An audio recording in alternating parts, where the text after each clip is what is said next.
Last year, we finished here in Sydney on the last By Any Means, and we come all the way from Ireland. And now I'm doing it again, but this time I'm going from Sydney up the Pacific Rim all the way to Japan by any means of transport. I'm going to do some amazing biking. We might be the first motorbikes to come up here. Discover the impact of World War II. All of this was just covered with landing craft. And eventually end up in Tokyo.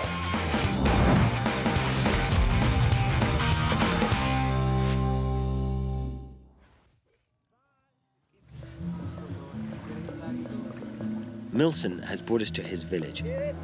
From here on in, we've got to navigate 30 miles of mangrove by boat. Thank God we managed to meet up with Milson. Right, should we go? Apparently it's 2 hours, but I don't believe anybody anything anymore. But the good thing is that he's been there before, which is a bonus. It is beautiful, this is what a sunset. I mean, so lucky to be here. This is where it all comes alive. I love this bit. You know, it's stuff of dreams. So the mouth of the river's just here. The mouth where we want to go is just here, but it's a bit shallow at the moment. So we're just going to try and pick our way through.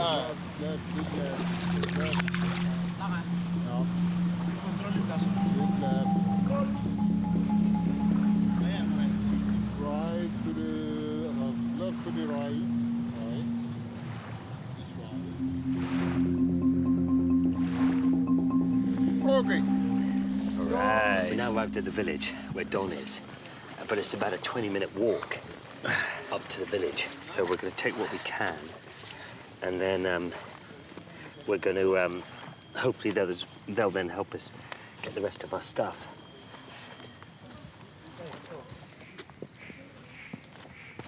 Oops. It was the most horrendous walk on the way up. I mean, it was pitch black over these wobbly little bridges.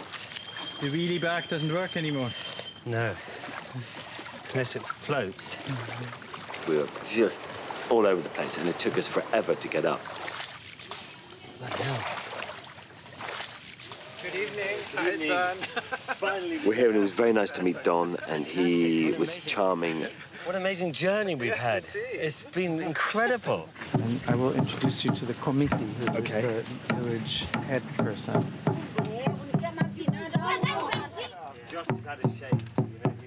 And this is Monet. Monet, hello. Good to see you. Everything that I'd hoped would be Papua New Guinea is happening right now. I'm in heaven. I mean, I really am. It's just fantastic. I'm like excited like a little kid, you know, in a sweet shop. Cheers. Cheers. Is there a little rum in there for... no, okay. See what happens tomorrow. It's going to be good fun, though. Really good fun.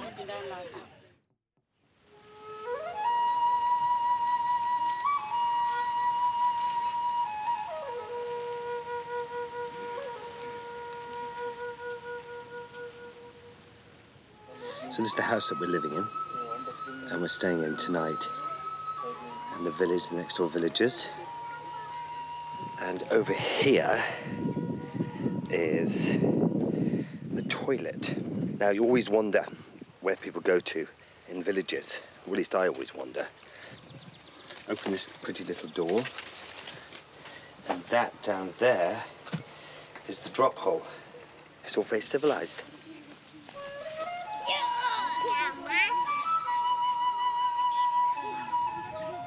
What is your actual role here? This village that consists of about 200 people speak a language that is unlike any other language in the whole world. Yeah. It's even unlike other languages here in the area. It's an isolate. Linguists reckon that there are about 1,000 languages. In Papua New Guinea, it's the most linguistically diverse place on the planet. And so you're here to record that? I'm here to record the language, and if you're an anthropologist, your whole job basically is to listen to people. What do they do every day? What do they think about? What do they think is important? I ask the villagers to bring me all kinds of animals so that I can get their name in the vernacular, because if they just describe them, I won't know what they're talking about. So what are these called? Sum sum. Look at that, isn't that amazing? Such a little thing. I don't think it'll survive, sadly, do you? Unless they feed it. They're going to eat it? Yeah. What? They eat them. Do they? Yes. Oh, yeah. Oh, yeah.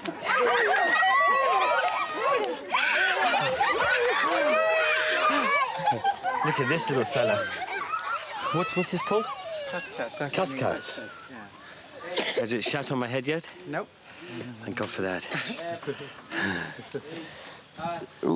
They also have I've been told. Oh, I'm sorry. Oh, I'm sorry. That wasn't very nice. Don took me back to his house for breakfast. The villagers eat sago, which is made from the pith of sago palms. It's either made into pancakes or is mixed with water into a paste. This is the prestige food. It's considered like Sunday roast. This is what you eat to fill up, and to when somebody comes, you give them something. God, that's a lot, isn't it? Jeez, are you supposed to eat all of that? This is basically what they'll eat, and then they'll go and work during the day. So this is the only meal that they will eat throughout the entire day, and then they'll come back in the evening and eat another one of these. I'm a bit of a gagger when it comes to it. Sago is mostly carbohydrate and contains almost no protein, vitamins, or minerals. It's really sticky, isn't it? It's just like monosodium glutamate, it looks like. I'm surprised that they eat just this main dish, you know, that wallpaper paste, as I kind of is. So, and it pretty much tastes like wallpaper paste. One of the villagers offered to show me how to make sago pancakes. Oh, wow, it just crumbles up, doesn't it? To do a pancake, He's going to make one. yeah, you basically break bits off, and then you heat it, and then you turn it, and that becomes the pancake. Coconut husks are used for multiple purposes. They're used for fire. This is the local toilet paper, too. Oh, this is toilet This paper. is the... Oh, here we go. Okay, here we go. Wow, it's as easy as that. Yeah. She's very good at it, isn't she? And how many children do you have? 5. 5 children. Yes. Wow. And do they go to school? Yes, 2. First one and second. Where's the school? Wangan. Wangan school. They go to the mangrove, so it's an hour's paddling, and then when they get there, they have to walk to the school. Oh, thank you. That's all I can put out now. It's really nice, actually. Butter and Marmite would be really nice. If you guys happen to have that. No, I think they're fresh out. So what we're going to see now is a maternity hut. The women, having had a child, a woman is very hot. But what they say is that women can't go out into the village because they would basically kill men. Men would die. They stay here until the baby can laugh. Can laugh? Isn't that wonderful? Hello. And how long will you be here? Okay, she says that they'll stay here basically as long as they want to stay, 1 month or 2 months.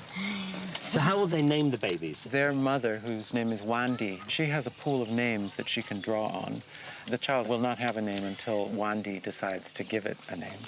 So you cannot give a name that doesn't belong to you. Because if you do, that's why people die of sorcery. Wow. Look at these little kids everywhere. Is it your first baby? Second. Second baby?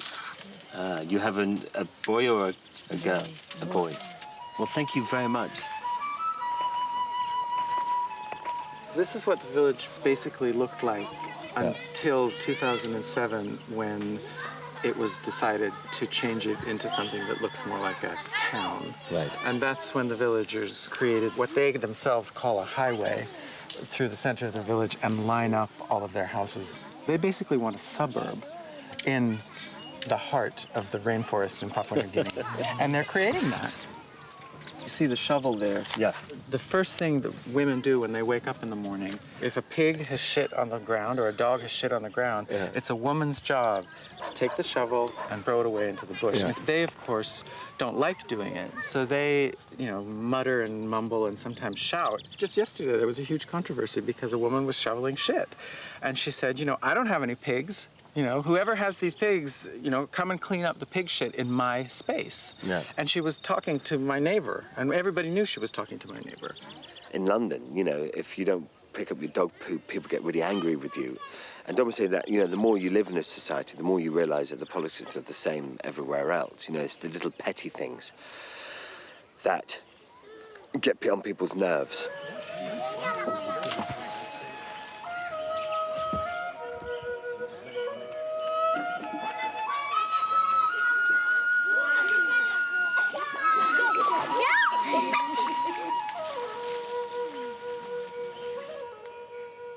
Samson, the village leader, has asked me to join him for a chat so he can explain to me his vision for the tribe. So why do you feel you need to change things? Modern living. He's considering all the hard work that people here have to do, and he wants to change that into modern living. There will be dream blome must get car must run. His dream is that there will be cars here in the village. From here, their cars will take you from here down to where you got off at the canoe. We have to change. So we're living in the modern world, so we have to change. He's going to bring a water supply, power, electricity. That's my vision. It's not bad. It was going to take some to get it, but it's good.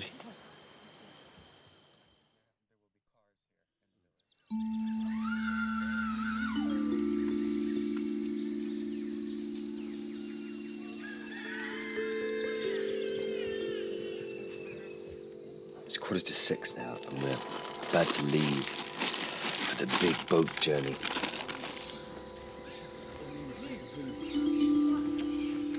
Here you go. We had this beautiful walk down early in the morning. I mean, it was just superb, and it was a most beautiful walk. I mean, absolutely lovely.